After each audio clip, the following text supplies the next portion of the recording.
భాగవతంలో శ్రీకృష్ణుడు 11th స్కందంలో 25.26 ఏమంటున్నాడు?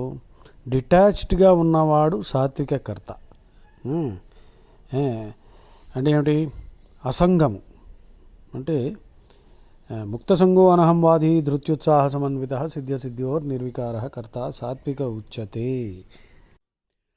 అంటే 18th చాప్టర్లో 26 భగవద్గీతలో ముక్తసంగో అనహంవాది ధృత్యుత్సాహ సమన్విత సిద్ధ్యోర్ నిర్వికార, వికారం లేదు, బాధ లేదు, గెలిచినా ఓడినా పనులు మటుకు ఫుల్ శ్రద్ధతో 200% involvement, totally committed to the task on hand, అలా చేస్తూ ఉన్నవాడు సాత్విక కర్త.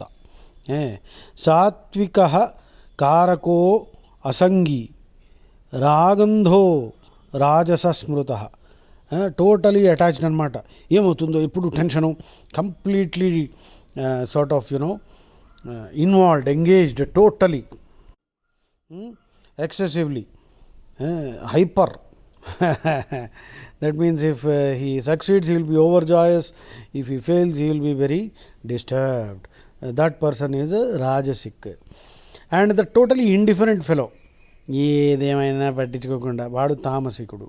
And the fellow who has completely dedicated everything to Krishna, he is the Trigunaatita. Okay. Satvika karakosangi రాగంధో రాజసస్మృత Tamasa Smriti విభ్రష్టో నిర్గుణో మదపాశ్రయ. So that's why భగవద్గీతలో కూడా కృష్ణుడు ఏం చెప్పాడు? యత్ కరోషి యదశ్నాసి యజ్జుహోసి దదాసి యత్ తపస్యసి కౌంతేయ తత్కురుష్వ మదర్పణం.